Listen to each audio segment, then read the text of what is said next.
अब आप आए सिविल में। सिविल का आपको किसी को थोड़ा बहुत आइडिया है? सिविल में क्या, जितने भी हमारे निर्माण कार्य होते हैं, हमारा रोड बन रहा है या हमारा कोई घर बन रहा है, कोई रेलवे लाइन डल रही है या कोई नहर की खुदाई हो रही है, कोई डैम बन रहा है, ये सारे काम हमारे पानी की पाइपलाइन डल रही है, वो भी हमारा सिविल के अंदर ही आता है। बहुत काम चल रहा है मेट्रो का हर जगह, वो भी एक सिविल का ही एक पार्ट है। आप सिविल की बिल्डिंग मटेरियल लैब में हो, समझ रहे हो? बिल्डिंग मटेरियल तो लैब में तो आपको पता ही है क्या होता है, टेस्टिंग होती है किसी की भी लैब हो। ये बिल्डिंग मटेरियल की लैब है। यहाँ पर बिल्डिंग में जितना भी मटेरियल लगता है सबकी टेस्टिंग की जाती है। आपने जनरली देखा होगा कि ऐसे मटेरियल को यूज कर लेते हैं गांव में तो, लेकिन जब काम एक इंजीनियरिंग लेवल पर होता है, काम एक बहुत बड़े प्रोजेक्ट पर किया जाता है, तो वहाँ एक चीज टेस्ट की जाती है। हम सीमेंट लगा रहे हैं तो ऐसा नहीं सीमेंट को आप डायरेक्ट लगा दोगे, सीमेंट को पहले लैब में लेके आएंगे, उस पर टेस्ट करेंगे। सीमेंट के कई सारे टेस्ट होते हैं, देखो जो लगे हुए जो टेस्ट है, सब टेस्ट को हम करेंगे, सीमेंट को टेस्ट करेंगे। हमारा सीमेंट जब टेस्ट में पास हो जाएगा तभी इंजीनियर उसको आगे अलाउ करेगा कि आप इस सीमेंट को यूज कर सकते हो, अदरवाइज सीमेंट खराब है तो नहीं अलाउ करेगा। क्योंकि आपने सुना भी होगा कहीं कहीं पुल गिर जाते हैं। क्यों गिर जाते हैं? क्योंकि उसमें खराब मटेरियल लगा दिया जाता है। ये हमारी ईंट है, आप ये ईंट देखते हो, लेकिन क्या आपको पता है ये स्टैंडर्ड ईंट नहीं है, ये सेकंड क्लास की ईंट होती है। तो जनरली जितने भी हमारे घर होते हैं ज्यादातर हम लोग सेकंड क्लास की ईंट को ही यूज करते हैं, अब्बल नहीं लगाते हैं। हाँ। चट्टा है, अब्बल है, जो हमारी स्टैंडर्ड ईंट है इंजीनियरिंग के हिसाब से उसका साइज होता है 19x9x9, 19 सेंटीमीटर उसकी लंबाई रहेगी, ठीक है, 9 सेंटीमीटर उसकी डेप्थ रहेगी और 9 ही उसकी चौड़ाई रहेगी। एक वो मशीन जो हमारी पहली वाली है वहाँ पर ईंट लगी हुई है, देखिए, हाँ मेजरमेंट वो आगे देखिएगा, हाँ देखिएगा। तो ईंट को हम कंप्रेस करते हैं, कितना लोड हमारा ईंट ले जाएगी। ऐसा तो नहीं है कि हमारी ईंट बेकार किसी ने हमको दे थोड़े सी लोड पे फेल हो जाए तो हम उसको नहीं लगाएंगे। कोई भी ईंट जिसकी हमारी स्ट्रेंथ, कंप्रेसिव स्ट्रेंथ 35 kg पर सेंटीमीटर स्क्वायर से कम है, उससे हम अपने घर में यूज नहीं कर सकते अकॉर्डिंग टू इंजीनियरिंग। ये जो आप ट्यूब देख रहे हो ये ऐसे ही नहीं है, मतलब ऐसे बना दिया हो।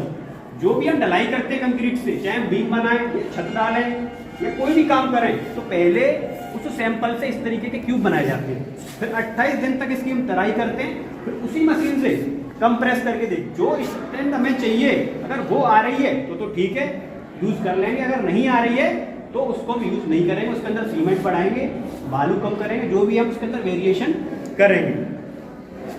और आगे से किया ये आप देख रहे हो मिक्सर है, जो हम कंक्रीट बनाते तो उसमें कंक्रीट क्या है, सीमेंट सैंड एग्रीगेट का मिक्सचर है, उसमें पानी हमारा मिलाया जाता है।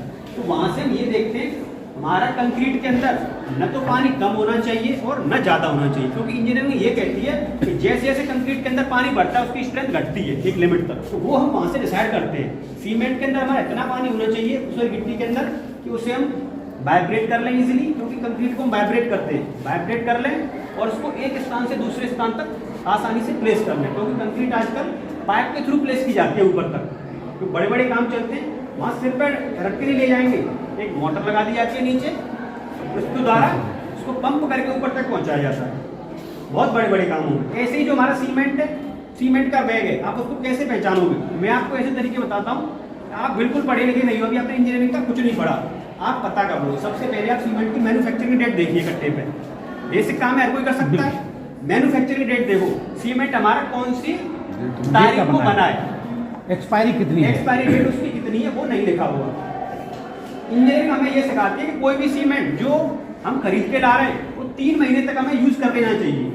3 महीने तक यूज कर लोगे तो ठीक है, उससे जैसे जैसे ड्यूरेशन आगे जाएगा उसकी स्ट्रेंथ कम होती जाएगी, क्योंकि सीमेंट की एक प्रॉपर्टी है कि सीमेंट को आप ऐसे छोड़ देंगे तो वो एनवायरनमेंट से मॉइस्चर को लेके सेट होने लगता है। अगर उसके कांटेक्ट में मॉइस्चर नहीं आएगी तो नहीं सेट होगा। हम घर बनाते हैं तब भी क्या होता है, हम उसके अंदर पानी मिलाते हैं तो मॉइस्चर मतलब पानी कांटेक्ट में तो आया ना, तभी सेट होगा। तो आपने कट्टा भी अगर खुला रख दिया कहीं, ठीक है, उसको ऐसे डाल दिया तो एनवायरनमेंट से मॉइस्चर को एब्जॉर्ब करेगा और उसमें डेले बनने लगेंगे, ये सब आपने देखा होगा, ठीक है। तो डेले बन जाएंगे तो उसकी स्ट्रेंथ कम होती है, फिर आपको उसको यूज करोगे हो जाएगा काम, लेकिन स्ट्रेंथ वो नहीं रहेगी जो उसकी आनी चाहिए।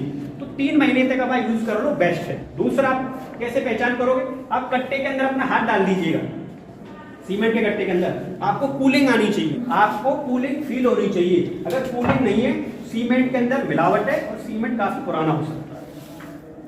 सीमेंट का कलर हमारा ग्रे होना चाहिए। सीमेंट के कट्टे पर IS मार्क लगा होना चाहिए। ये सारी चीज क्या है, जो भी हमारी सीमेंट की कंपनी है वो इंडियन मानक को फॉलो करती है। ऐसा नहीं अपने हिसाब से कुछ भी मिला दे उसके अंदर।